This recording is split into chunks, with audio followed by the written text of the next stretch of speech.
Now, if you're about to head out the door this morning, to head to work, of course, there's a fresh push for you to be given more rights when it comes to working from home. The country's biggest union wants all workers to be able to work remotely if their industries allow them to perform their tasks away from the office. Plenty of bosses out there are slamming the push, labelling it as a power grab that would make it harder to do business in Australia. For more, we're joined by HR expert Natasha Hawker. Good morning to you. Well, the ACTU want to make it harder for employers to reject workers from being able to have more flexible hours. Is that right? I mean, is the employees getting the power now? Are they really starting to call the shots? There is a shift, Matt, where employees absolutely after COVID want to work from home.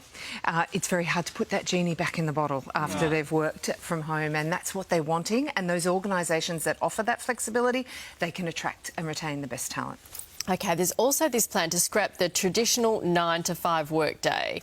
And this is actually coming from employer groups, and the unions aren't happy. Tell us about this. Yes, so I'm truly of the view that no more does one size fit all. So we have a whole segment of workers out there that want to work flexibly. They want to be able to drop the kids off in the morning, do a bit of work, then pick the kids up and then do some more work in the evening. So I think we have a productivity problem in Australia, and we need to work on what's going to work in the future for changing in work. What can we do differently to increase productivity in the workplace? And I think, enabling workers more flexibility is going to bring more workers in, and it's going to be a really creative employee value proposition. Why should I work for you?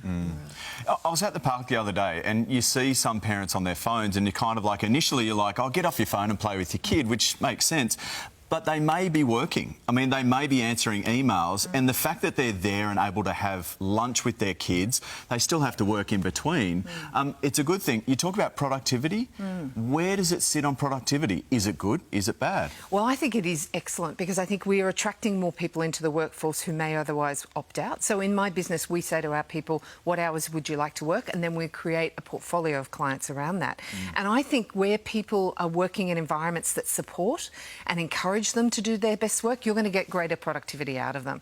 And that's good for the country and good for the workplace. OK, the negatives. If you are a small business, is this a nightmare? The unions say this is going to create disadvantage, because if you are already on call or part-time or on overtime, a lot of that's not being paid anyway. Is this going to make that even more difficult to get paid? Under the current structure now, maybe it would, but I think we also can do something called individual flexibility agreements, which is where the employer and the employee come to an arrangement and change some of the terms. And that may not be forever. For example, if you're in your child-caring, rearing years, you may need flexibility, and then when that time comes to an end, then you might be happy to go back to 9 to 5. But it doesn't work for everyone. In the old days, we had to go to the office because that's where the computers were. We don't need to do that anymore, and we proved over COVID that we can work successfully from home. This is all before the Fair Work Commission right now, so we'll see how it all pans out. Natasha, thanks for joining us. Appreciate it.